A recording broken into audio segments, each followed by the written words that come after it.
Welcome to episode 12 of Lost Hollywood Horror Icon. This is the continued story of Benjamin Colt, a fictional Hollywood actor, his life and works. Lost Hollywood Horror Icon is sequential. If you have not watched the previous episodes in this video series, we encourage you to do so. Names, places, and events in this series are used in a fictional manner. Please sit back and enjoy.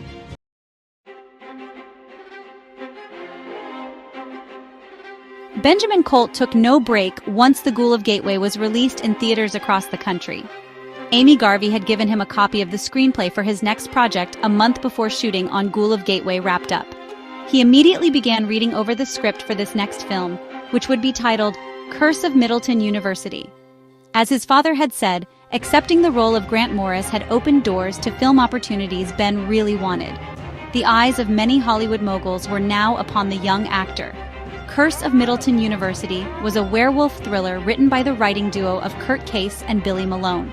The friends were dedicated to writing horror, with Kurt being the main storyline creator and Billy the screenplay writer. Kurt Case had grown up in Palm Springs, California. He was a big admirer of silent movies. As a child growing up in the 1920s, he loved going to the local theater to watch movies like Phantom of the Opera starring Lon Chaney Sr.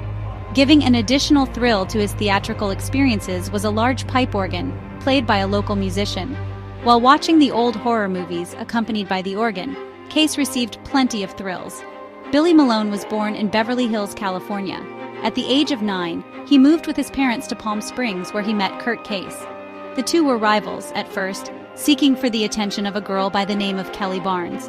When they were held in school detention for fighting over her, the two boys began to become better acquainted. Discovering that Kelly was playing a game with them while she really liked a third boy, the two gave her up after pulling a humiliating joke. A bond began to form between them after each boy discovered that the other held a love for the cinema. For years they wrote their own scripts, hoping to one day become successful filmmakers. The fates were with them. Together, Billy Malone and Kurt Case wrote and produced a number of successful horror pictures. By the year 1959, the duo agreed they wanted a werewolf story to their credit. Both had attended university together and joined the same fraternity. When we were starting to brainstorm for Curse of Middleton University, Kurt and I got a bit frustrated one night. Billy Malone told Glenn Mooney. We took a break and began reminiscing about our frat days. It was Kurt who came up with the idea of having our werewolf story set on a college campus. Once we determined this as the setting, the story came together pretty quick. Once the story had finished going through a number of drafts, Malone took over to convert it into a screenplay. As was also usual, Kurt Case stepped into the role of executive producer and made his usual choice with producer Steve Curtis, instructing him to assemble a crew. Curtis was from Albany, New York, and had attended film school there with an emphasis in directing. When asked to choose the director for Curse of Middleton University, he selected another horror veteran, Tom Mallory. Mr. Mallory was originally from Chicago, Illinois, and moved to Los Angeles not only to get into the world of cinema, but for a fresh start. He had served a few years in prison during his younger days for connections with the syndicate. Mallory read over the script in 2 days and called Curtis back to confirm he would serve as director. The casting choices were made by Tom Mallory. Having worked with him on many occasions, Steve Curtis knew he could trust Mallory with selecting the right actors for the main roles. After holding numerous screen tests, the director made his selections. Unlike the Ghoul of Gateway, the cast of Curse of Middleton University all got along quite well. Their performances flowed in positive ways.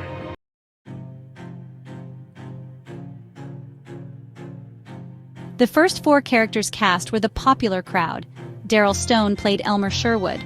Wanda Martins took the role of Tanya Yates. Harry Lancer performed as Dominic Miles. Tina Hess was cast as Iola Patterson. George Lucero was selected to take the role of Barry Lyman, chosen after several other actors were turned down for the role. And for naive freshman Lila Niles, Mallory chose Regina Henson out of a total of 20 girls hoping to break into the business. This left only the 2 main characters yet to be chosen, Shad Abram and Janice Hurst. When he discovered Polly Nelson was looking for a new project, Mallory had his secretary contact the actress. She accepted, but only with the promise of an open contract. Mallory granted this request to her, knowing Nelson always looked for a way out if she so desired. The only role vacant now was Shad Abram. The director immediately turned down 5 actors who didn't fit his vision. Mallory had watched Ben Colt over the 7-year run of 240 Maple Street. He had been on set for a few days of shooting on The Ghoul of Gateway, and he remembered Ben's performance and professional attitude during filming. Mallory's secretary contacted Amy Garvey and gave her a copy of the script to pass along to her client. Ben read over the script and felt a connection to Shad Abram immediately. Once the actor and director finally met, Tom knew that Ben was just who he wanted to perform in the top-billed role. Shortly after Ben Colt accepted the role, however, Polly Nelson decided to drop out of the cast at the last minute. The producers began to panic as day one of filming drew nearer. Ben suggested Emily McCall, his friend he had worked with for so long, to be cast in the role. Fortunately, Emily was looking for her next project and agreed to perform as Janice Hurst when contacted by Tom Mallory's secretary. Kurt Case later commented, "It was probably for the better that Emily was cast in the role after I saw the chemistry between her and Ben. Polly Nelson has a reputation of being difficult to get along with on set, usually preferring to choose her leading man." It was rumored, but never proven, that her first impression of Ben was negative, and therefore the reason she decided to quit just prior to shooting. Once production started, Daryl Stone was the most difficult of the main actors for Tom Mallory to get along with. "I'd heard rumors from my peers in directing that Stone liked to argue creative decisions," Mallory admitted. "He was one of those actors that constantly wanted to know about motivation, and a big believer in the Stanislavski method. Had he not been the perfect match for the character of Elmer Sherwood, I would have replaced him a day or two into shooting. Not that he wasn't professional once I called action, and cameras rolled, we just didn't connect, like oil and water." He did get along with the other members of the cast, though I'm fairly certain Ben Colt did not agree with him on principles of the method.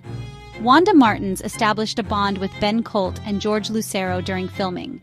She stated, "It was fun to get to know both Ben and George. After all, the three of us got to play a werewolf, even though you only got to see my yellow contact lenses and fangs at the end. Ben takes his work to heart, while other actors I've worked with complain in between takes about heavy makeup like that of a werewolf. George was a good sport about it too. When I asked how it felt to have all that hair and spirit gum on his face, he replied that it was very stiff and itchy. He never complained about it though, and neither did Ben." Wanda came from Malibu, California.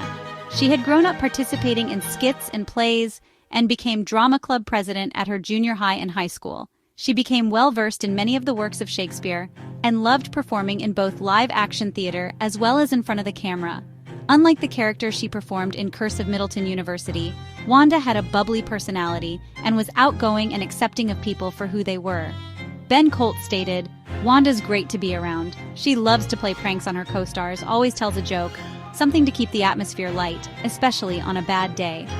But once cameras rolled on the set of Middleton University, she instantly became Tanya Yates, mean, conniving, and backstabbing.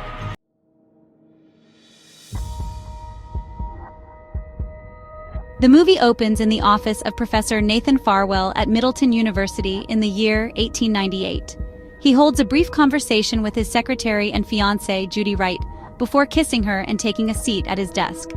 By the light of a coal oil lamp, the scholar is writing notes which the audience notices are about the subject of lycanthropy. The professor's voice is heard as the camera focuses on the opening lines of the notes. Lycanthropy, or the delusion in which one imagines oneself to be a wolf or other wild animal, seems to be running rampant among the student body of this fair campus. I cannot believe mythology to be truth, however. There have been grisly murders which I am certain are the result of wild canines. Some rather large wolves and coyotes do still frequent this part of the town of Middleton. My colleague, Dr. Irving Prescott of the Department of Psychology, has done his best with trying to work with students under the delusion that creatures such as werewolves actually exist. The silly rumor that a curse of lycanthropy exists at Middleton University since the 1860s. His narration ended abruptly after the crash of shattering glass sounded in a distant part of the building. After Farwell lit a candle and rose from his desk to investigate what he was certain was vandalism, the camera briefly showed the moon was full this evening from the window of his office. The corridors of the college building were quite dark though, as there were no windows, and all of the classroom and office doors were closed.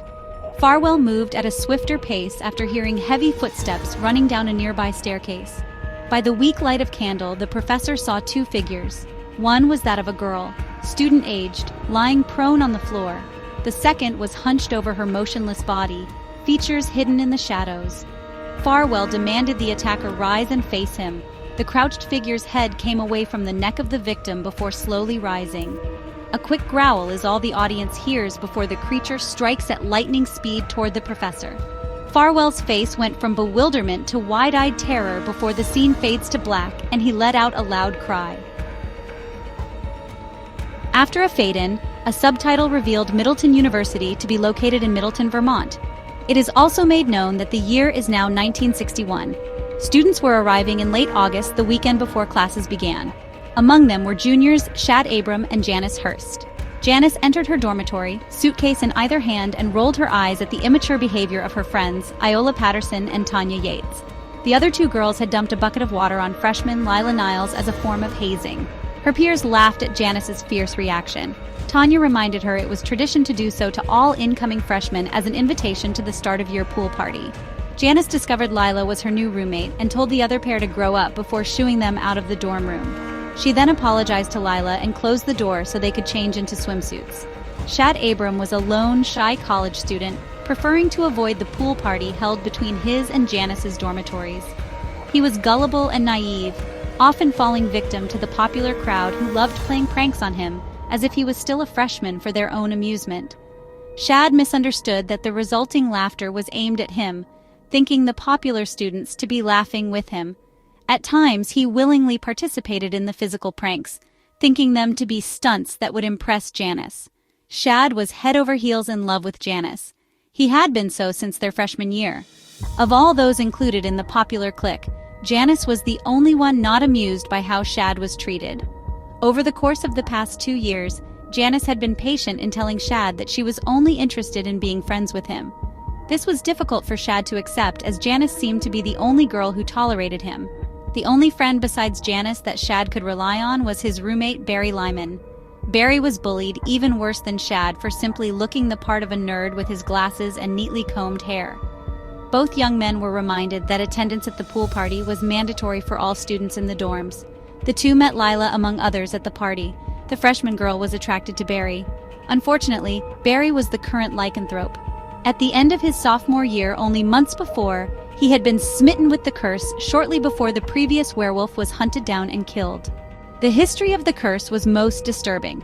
It had all begun with a fraternity who dabbled in the occult during the 1860s.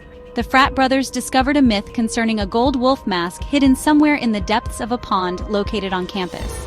The opportunity to become rich after seeing the word gold fueled their greed. Ignoring the myth that the mask held unusual power, they made secret searches of the pond. Of course, once found, the mask revealed the evil within it when one of the boys put it on during the full moon. The curse caused the current lycanthrope to mainly crave the death of the one he or she fell in love with while in werewolf form. Unknown to Shad was the fact that Barry had feelings toward Janice and was inwardly raging at the competition his friend presented. The situation was complicated as Lila developed feelings for Barry, who, along with Shad, liked Janice, who only desired friendship with the two men. Noticing the complex relationship among the friends were the 4 popular students dedicated to making fools out of both Barry and Shad. Elmer Sherwood, Dominic Miles, Tanya Yates, and Iola Patterson were all spoiled children of rich families. While Elmer and Dominic spoke to Shad and Barry, Tanya and Iola told Janice and Lila they had blind dates for an upcoming formal dance. It took some convincing on the part of the girls to convince Janice to try a blind date, as this was not her preferred style of meeting someone new.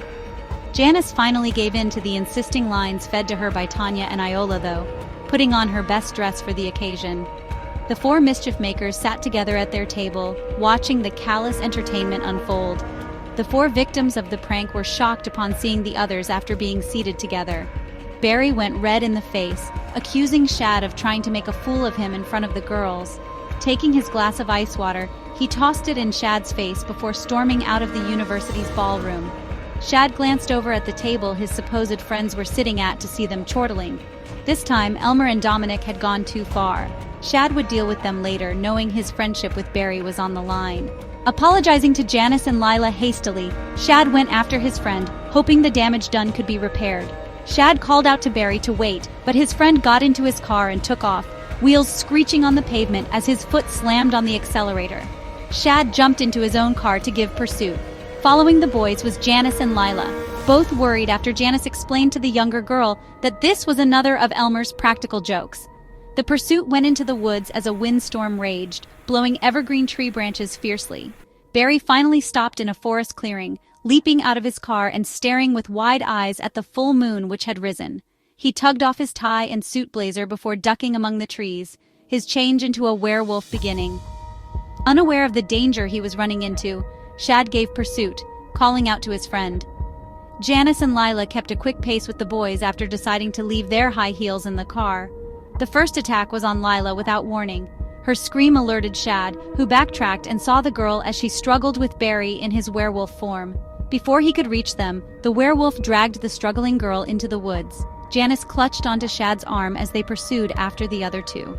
Just before the werewolf bit into Lila's neck, fear dominating her eyes, Shad hit the beast over the head with a rock. With a snarling growl, the werewolf picked Shad up and threw him with supernatural strength into a patch of stinging nettle. The burning pain irritated Shad's skin, but he got up as the beast ignored the prone form of Lila and now targeted Janice. Pulling the werewolf away from Janice before it could bite into her throat, Shad began struggling to protect the woman he was in love with. The werewolf's claws slashed at Shad's chest as Janice screamed. Clouds gathered and lightning flashed across the sky as Shad continued to struggle with the werewolf. He let out a loud cry as the werewolf bit him over the heart. Shad managed to roll away. He was too weak to continue fighting, lying on his back as the werewolf prepared to attack again for the kill.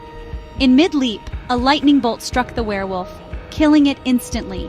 Janice drove Shad and Lila to the hospital where both were declared they would be all right. Over the course of the next month, Shad and Janice began the relationship he had hoped for. However, the curse of lycanthropy had passed on to Shad now, and his first transformation came at the full moon. Elmer and Dominic had Tanya and Iola over at their dorm that evening for so-called innocent fun. In reality, they had been spiking the girls' juice with vodka, slowly getting them drunk. The two were finally to a point of inebriation the boys wanted them at. Necking began. Dominic and Iola decided to step outside for a walk and a little more privacy. Shad attacked the couple in werewolf form, howling after killing both.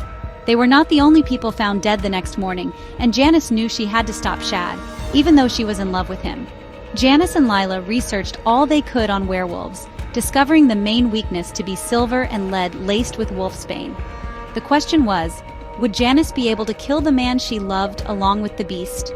In the 3 days of the full moon during the time of his first transformations, Shad had killed 12 people, including Dominic, Iola, and Elmer. Janice had done her best to protect Tanya since the werewolf had killed Elmer right in front of her. Tanya had suffered from scratches and was shaken up badly enough to be in the hospital for a few days. During the next month, Shad made attempts on every mythical remedy he could find to cure his lycanthropy. He drank a tonic concocted by witches rumored to soothe the beast at the full moon.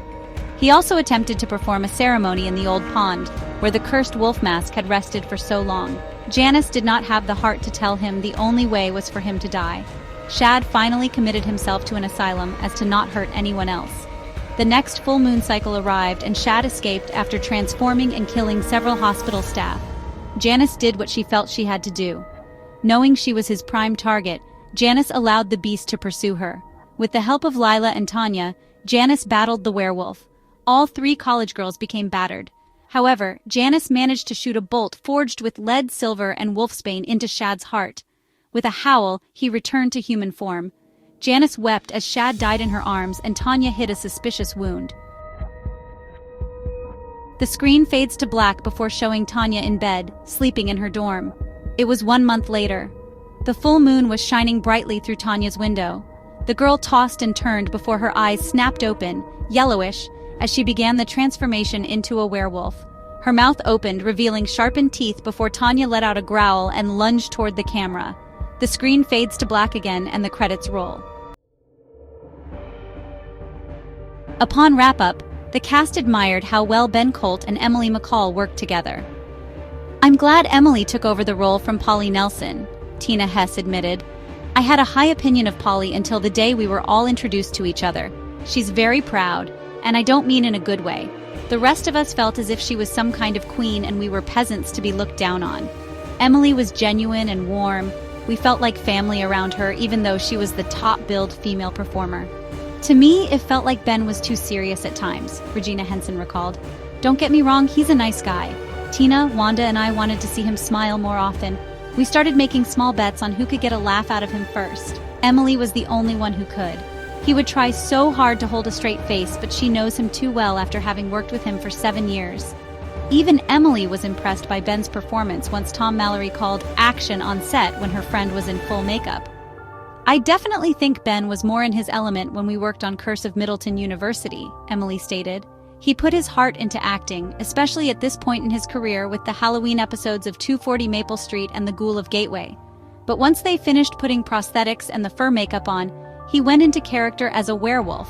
I could truly see his raw talent. A new film critic made her presence known when Curse of Middleton University was released theatrically. Melody Garland was born and raised in Riverside, California. She had just graduated from Laguna Pines University, a member of one of the most distinguished sororities at the all-women's college. Curse of Middleton University had plenty of thrills for me, Melody reported in one of her first official reviews. I know some of my more experienced colleagues aren't too fond of Benjamin Colt, but I thought his performance genuine. I can tell with both Middleton University as well as the Ghoul of Gateway that he was dedicated to his craft. Among those who felt targeted by the newcomer was David Meredith. So, this wet behind the ears girl thinks I compose my reviews based on feelings and emotions? Perhaps Miss Garland needs to have a closer look at some of my reviews. I only state facts. Point out what I believe are the strengths and weaknesses of a cinematic project. Curse of Middleton University has a fair storyline, but again, it is my considered opinion that Benjamin Colt is only a copycat of original great performers. I advise Miss Garland to tread lightly. There are those among her more experienced colleagues who can help make or break her career, even before it gets started. My question is, why does Mr. Meredith think I was talking about him? Melody countered. I wasn't specifically pointing anyone out. I'm surprised someone as experienced as he is in the world of cinematic review would make such assumptions. With a simple statement in one of her first reviews, however, Melody Garland had made a powerful enemy at the very start of her career. Garland and Meredith would spar over every movie involving Ben Colt for the rest of the horror actor's career. As for Ben, his popularity soared with 2 full-length movies put out in the year 1961, so much so that he needed a bodyguard to keep admirers at bay. His fans and critics waited for what was next in the year 1962.